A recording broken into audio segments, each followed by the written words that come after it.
The Breakout by Lady Abigail, an Evangelion FanFiction. Shinji was lying on his bed in his room that Captain Misato Katsuragi imprisoned him in. He stared blankly at the dark, white ceiling.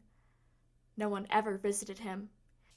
He listens to his SDAT player whenever he's absolutely bored to tears. But Captain Misato Katsuragi opened the door to let in light for the first time. In comes Misato with her beaten-up clothes. Shinji never bothered to get up and bow to her, or even look up to her. He just laid there with his eyes to the ceiling. "Guess who's coming to get you?" Misato said. Shinji then moved his eyes to the captain. Reading his thoughts, she muttered, "Kaoru Nagisa."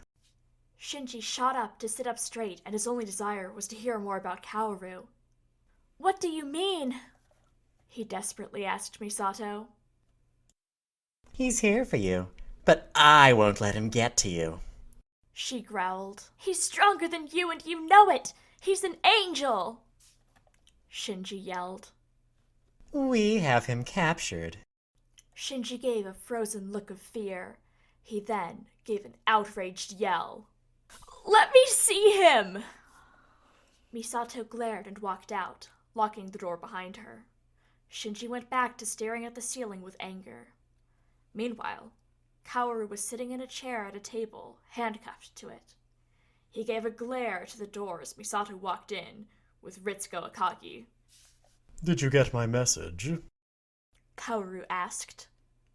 "Yes, and if you're thinking of escaping and freeing him, you don't have any good luck. We're up in the air, miles from the ground, and you'll probably kill him once you land," Misato said. "I can use my AT field as a bubble, and we'll probably land back in Nerve HQ, as I calculated," Kaoru said, grinning.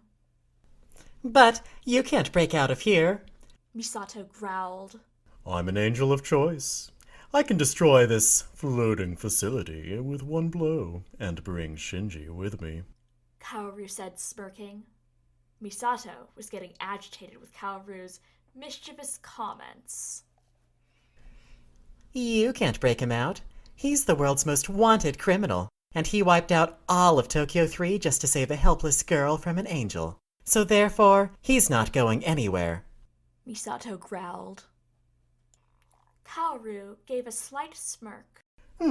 Watch me." He said. Misato frowned and left Kaoru. Shinji was just sitting on his bed with his SDAT player in his hand, staring long and hard at the musical device. But 5 minutes quickened when the faint sound of a crash vibrated at Shinji's feet. He then heard a long bang, as though it was a small bomb near the door. Then the door flew open and Kaoru stood in the doorway, with his hand reached out to Shinji. "Come with me, Shinji-kun. I'm breaking you out of here." Kaoru said, smiling. Shinji ran up to the tall 14-year-old and hugged him with all his might. I missed you, Kaoru-kun," Shinji said, smiling and tearing up. "Believe me, Shinji-kun, I missed you as well." Kaoru said, looking into the hallway. "We need to get out of here fast." Shinji nodded and followed Kaoru to a blown-up hole in a wall to the outside world to see the ruins of Nerve HQ. Kaoru turned to Shinji and asked him, "Do you trust me, Shinji-kun?" Shinji nodded and held on to Kaoru. Kaoru jumped with Shinji and made a bubble out of his AT field. They landed safely on an Eva bridge. Shinji then hugged Kaoru tightly. He then looked up to Kaoru's red eyes and asked, "Now what?" "We live together, free from the others. We can choose what we want to do. No more authorities, just you and me." Kaoru said, smiling. Shinji smiled and hugged Kaoru again. "I can live with that," Shinji said, smiling as he buried his face in Kaoru's shirt. Kaoru was playing the piano as Shinji watched in amazement. Shinji then had a question for Kaoru, but kept it to himself. "She's safe, Shinji. She escaped while we escaped. She went far away from here as possible." Kaoru said. He was talking about Rei. Shinji was surprised when he realized that Kaoru read his mind. Wow, Kaoru, I never knew you could read minds, Shinji said. It's incredible, isn't it?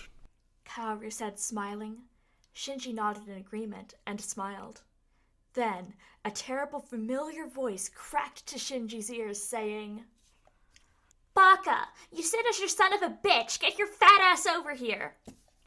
Shinji turned and saw Asuka standing in her plug suit with her hands on her hips, giving him the ultimate Asuka glare.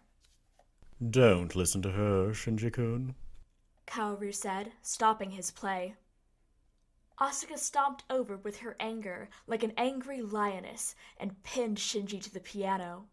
Kaoru immediately thrust her away and gave her a death glare. Asuka then grinned when she saw Shinji choking with his hands gripping his neck. Why are you here? Kaoru asked Asuka. To kill stupid Shinji. Asuka smirked, pointing to Shinji. Kaoru looked toward Shinji and saw Shinji's face turned blue. His neck looked like it was getting thinner and thinner. He ran over to Shinji and found something choking Shinji slowly and painfully. It looked like the DSS choker, but this one is squeezing Shinji's neck instead of blowing him up. It was shrinking down until it detects death. Kaoru then took off the choker, making it grow again, and placed it on Asuka. He went back to Shinji to heal his neck and hug him. Asuka died when the choker snapped her neck. It's okay, Shinji-kun. I'm here. Kaoru's soothing voice soared into Shinji's ears. Several years have passed, and nature overruled Nerve HQ. Shinji and Kaoru lived in harmony together alone, making a sexual attraction to each other. The only comfortable and available bed in the entire Nerve HQ was in the same room where Shinji lingered before he was back in Misato's clutches. There was barely enough room for the two of them to sleep together, so Kaoru slept on the ground next to Shinji and held Shinji's dangling hand as he slept. And as the two grew closer and closer together, Kaoru's angel powers copied and radiated into Shinji, making him invulnerable and powerful.